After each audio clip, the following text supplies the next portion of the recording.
Hebreërs 4 vers 12 en 13. Die woord van God is lewend en kragtig. Dit is skerper as enige swaard met 2 snykante en dring deur selfs tot die skeiding van siel en gees en van gewrigte en murg. Te beoordeel die bedoelings en gedagtes van die hart. Daar is ook niks in die skepping wat vir God onsigbaar is nie. Alles lê oop en bloot voor sy oë. En aan hom moet ons rekenskap gee. Baie welkom by Evangelisasie, ons derde episode wat nou handel oor gebed. So baie welkom weer Jacques, Daniel en almal wat luister. Ons het nou gepraat oor gebed, die belangrikheid van gebed, wat gebed is, die voorbeelde wat ons in die skrif kry oor gebed, wat ons daaruit leer, en nou die vraag wat ons gaan beantwoord, is daar 'n regte en 'n verkeerde manier om te bid? En kan ons God ook dwing deur ons gebede? Ek dink nou onder andere aan as dit nou droogte is en ons wil nou hê duisende mense moet saam bid, want mense het al gesê hoe meer mense saam bid, hoe beter gaan God luister. Is dit reg of verkeerd?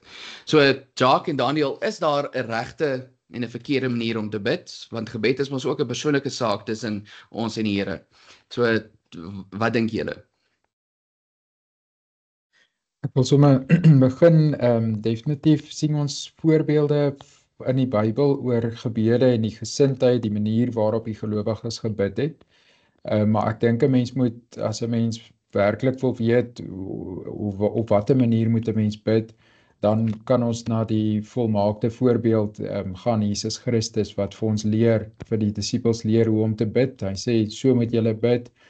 Dan sê hy daar, gaan na julle binnekamers toe, jy weet, verootmoedig jouself voor die Here. Dan het hy die Onse Vader gebed wat 'n modelgebed is. Ons het met 'n vorige opname reeds oor die Onse Vader gepraat, maar die manier van aanbidding dan om God te verheerlik, om te loof en te prys dalk aan die begin van jou gebed, en dan jou eie situasie in jou lewe aan te spreek, en dan ook te eindig met 'n lof aan die Here wat vir ons alles gee, die gewer van goeie gawes is.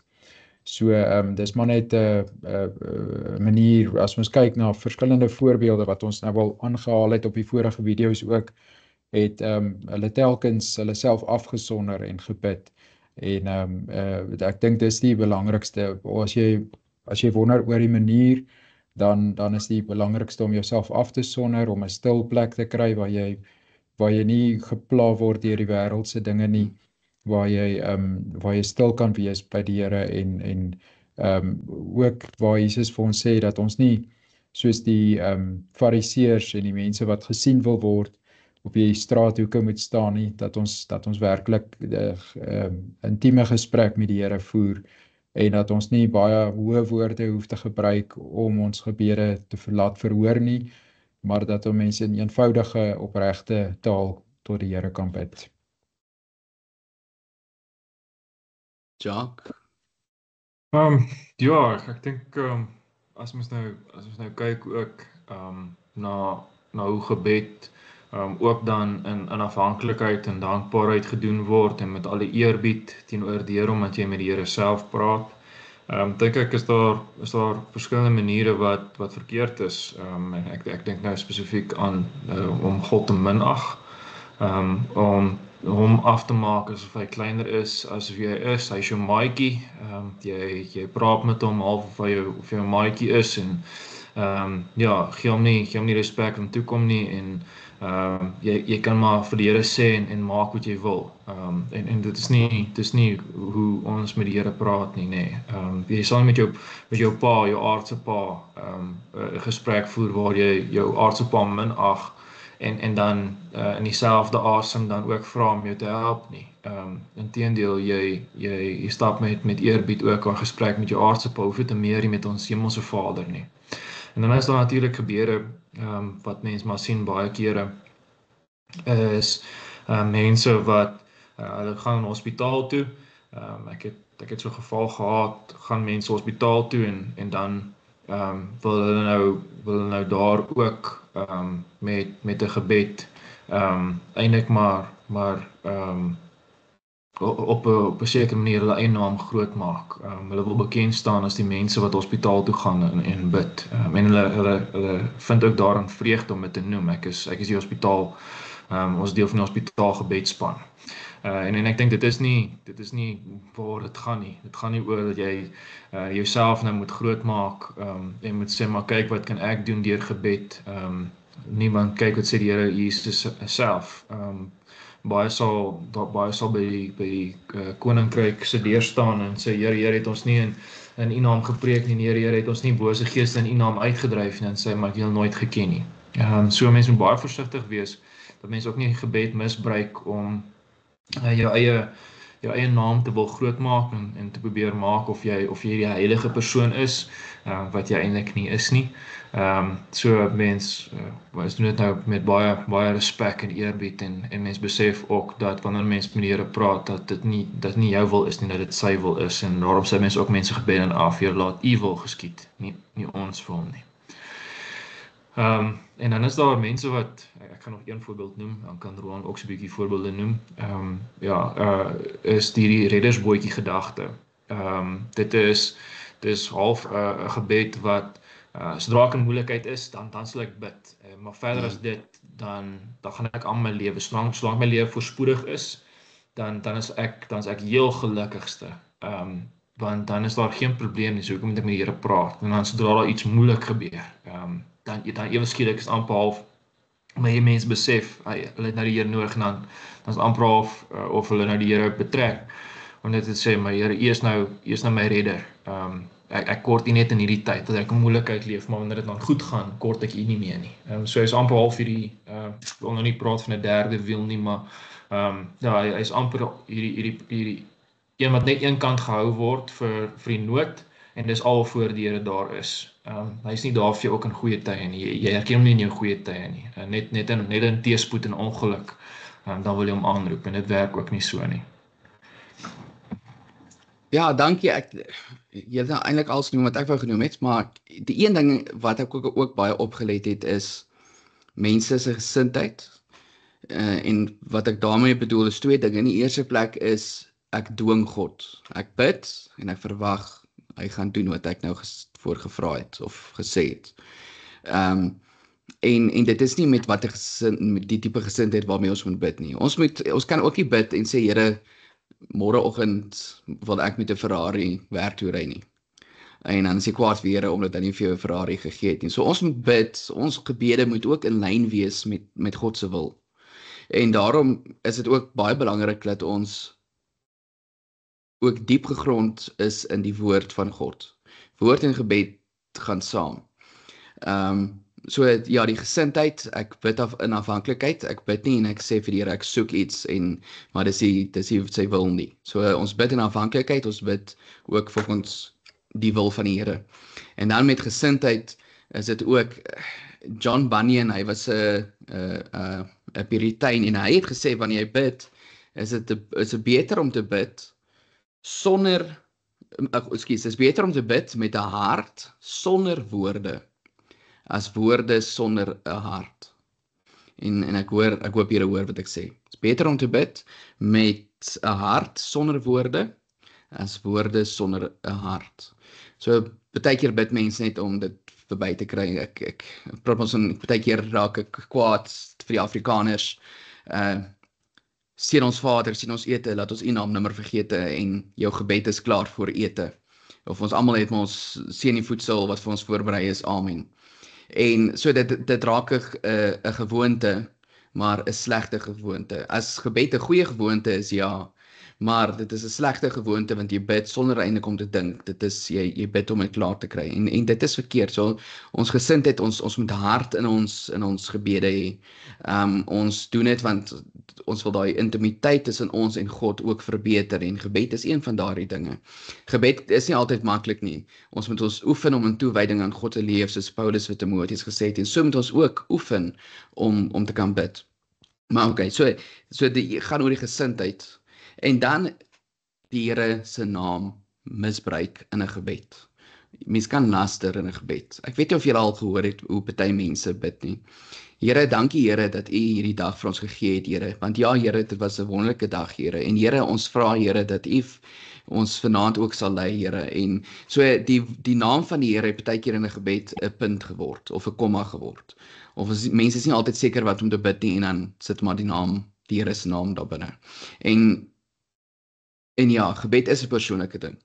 Maar mens kan baie keer is ook so die Here se naam misbruik, laster in 'n gebed, wanneer jy dit ook nie met die regte gesindheid nie, of wanneer jy nie weet wat om te bid nie, en jy gebruik die Here se naam as 'n punt. En so ek sê baie keer, ek het 'n baie slegte gewoonte, baie keer as mense gebid het, dan, of veral met die karkasasie kinders, dan sê ek sê, dit is baie mooi gebed, onthou net dit en dit en dit. Of wanneer ons in 'n beradingssessie is, baie keer dan laat ek die mense self bid, laat hulle sondes voor die Here self bely. En dan sal ek hulle in hulle gebed onderbreek en sal ek sê, nee, jy is nie eerlik met die Here nie. Hulle sal ook sê die Here, en dan sê ek, ja, die Here het jou die eerste keer gehoor toe jy hom aangeroep het, jy hoef nie sy naam te misbruik nie. So ja, dit is maar net die regte gesindheid, ons hoef nie die Here se naam te misbruik nie. En natuurlik, 'n ander ding wat ek net wil sê is, mense moet voortdurend bid.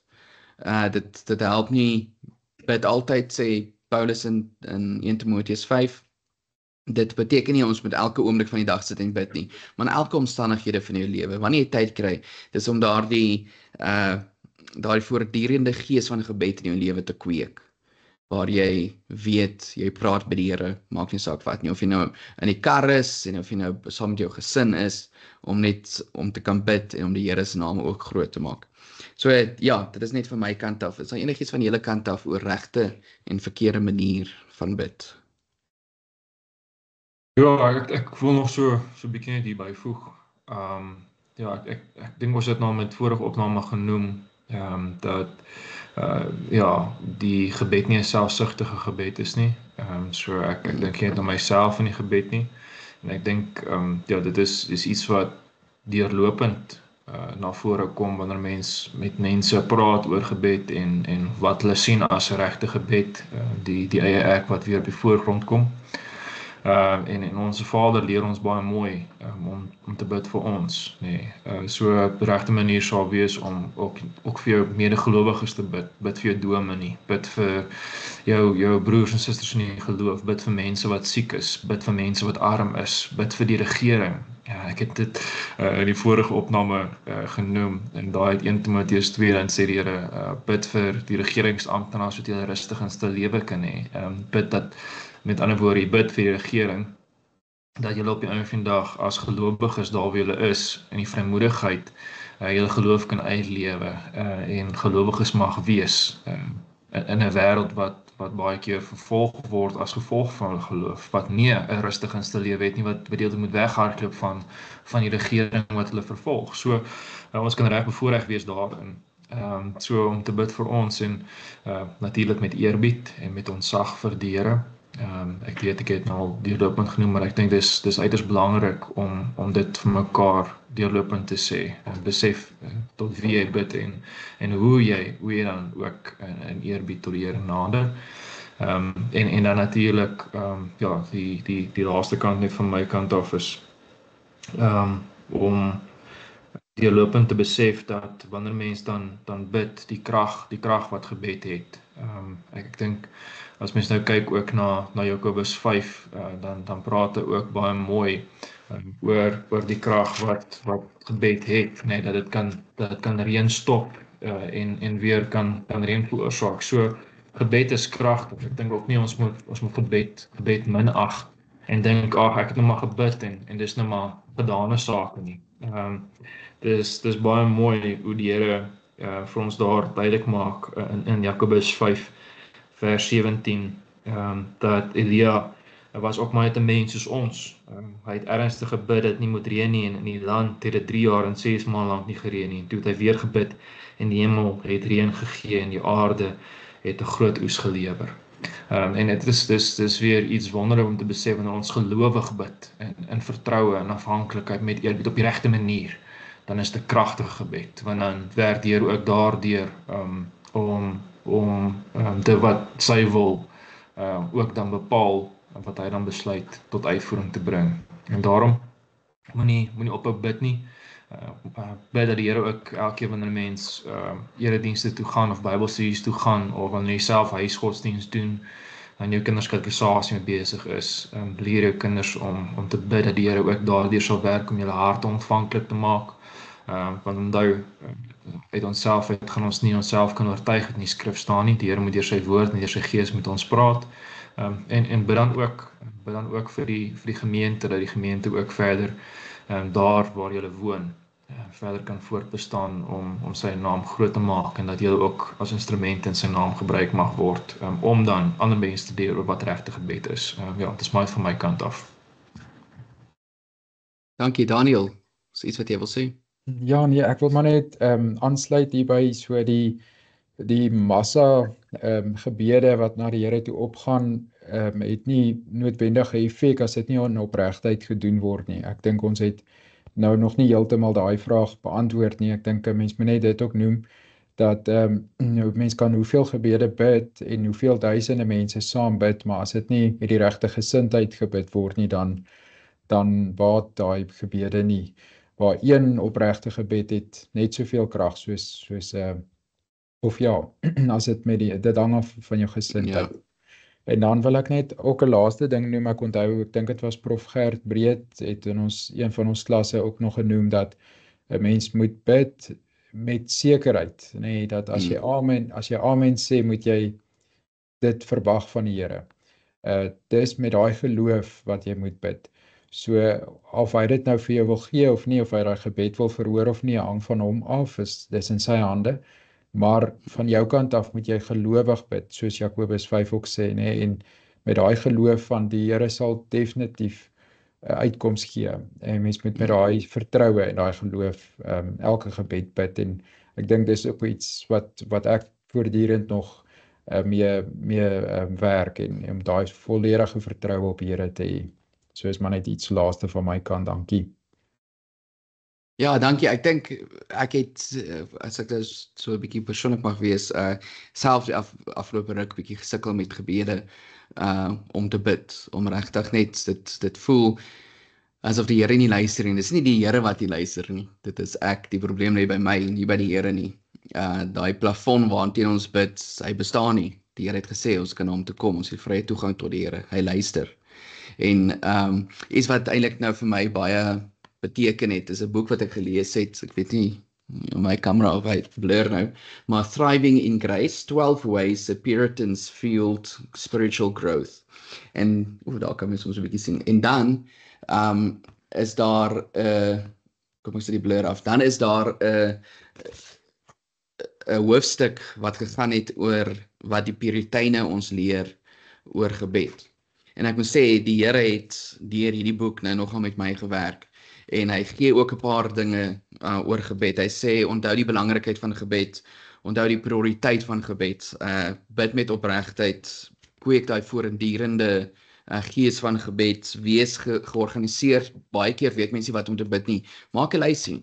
Ek het baie maandag sit ek moet dit eintlik nou weer doen, dan skryf ek al die name neer van lidmate waarvoor ek nou spesifiek hierdie week wil bid, of mense of dinge waarvoor ek wil bid, dan skryf ek dit neer, dan bid ek daardeur. So maak gebedslysies, lees die skrif met die doel om te bid.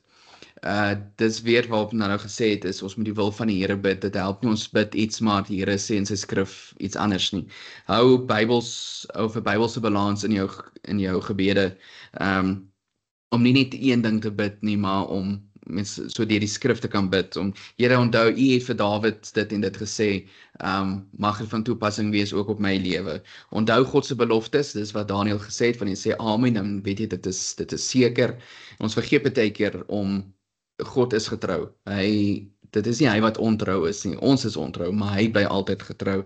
En dan ook onthou die trinitariese aard van gebed. Ons bid vir God, Jesus vat ons gebede, hoe kan ek sê, of die Gees vat ons gebede na die Here toe, maar dit is aanvaarbaar op grond van dit wat Christus gedoen het. So ons die drie eenheid is deel van ons gebede, die Vader, Seun en Heilige Gees, en dit is belangrik. So ja, as jy die boek wil lees, asseblief Thriving in Grace, as baie boeke, op universiteit het ons 'n boek gelees, The Papa Prayer, en dis ook 'n baie goeie boek van Larry Crabb oor gebed. Daar's 'n boek wat mense ook wat Johannes Calvin geskryf het oor gebed, en so daar's baie dinge, as jy nie weet hoe om te bid nie, ek dink begin het, en dit is iets waarna jy jouself moet oefen, en dit is, jy gaan nie kan bid as jy nie elke dag oefen nie, en ja, so daarmee sluit ons ook af, ons hoop en ons bid regtig dat jy sal groei in jou gebedslewe, dat jy sal tyd maak met jou verhouding met die Here om te bid, gemeet bietjie jou verhouding met die Here, hoe gesond is dit, en gemeet dit aan jou gebedslewe, dan sal jy sien. En ja, as jy vrae het of worsteling het oor gebed, praat asseblief met jou ouderling of jou predikant, jy kan selfs kontak met ons maak, of as net iemand dit nodig het wat saam met jou kan bid, asseblief. Ons is meer as bereid om saam met jou te bid. So, ons hoop regtig hierdie videoetjies help jou, en tot ons weer saam kan kuier en saam kan gesels. Totsiens. Dankie Jacques en Daniel.